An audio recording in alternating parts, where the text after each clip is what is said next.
హైదరాబాద్ లో సంక్రాంతి సంబరాలు ఘనంగా జరుగుతున్నాయి. ప్రజలను ఉత్సాహపరిచేందుకు పలు కార్యక్రమాలు నిర్వహిస్తున్నారు.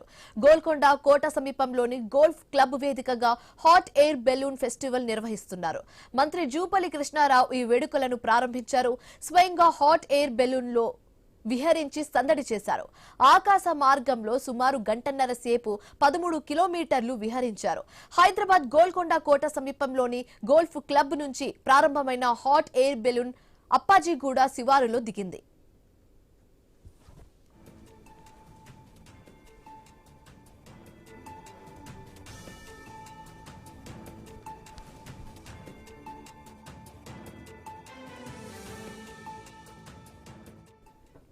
హైదరాబాద్ లో సంక్రాంతి సంబరాలు ఘనంగా జరుగుతున్నాయి. ప్రజలను ఉత్సాహపరిచేందుకు పలు కార్యక్రమాలు నిర్వహిస్తున్నారు. గోల్కొండ కోట సమీపంలోని గోల్ఫ్ క్లబ్ వేదికగా హాట్ ఎయిర్ బెలూన్స్ ఫెస్టివల్ నిర్వహిస్తున్నారు. మంత్రి జూపల్లి కృష్ణారావు ఈ వేడుకలను ప్రారంభించారు. స్వయంగా హాట్ ఎయిర్ బెలూన్ లో విహరించి సందడి చేశారు. ఆకాశ మార్గంలో సుమారు గంటన్నర సేపు 13 కిలోమీటర్లు విహరించారు. హైదరాబాద్ గోల్కొండ కోట సమీపంలోని గోల్ఫ్ క్లబ్ నుంచి ప్రారంభమైన హాట్ ఎయిర్ బెలూన్ అప్పాజీగూడ శివారులో దిగింది.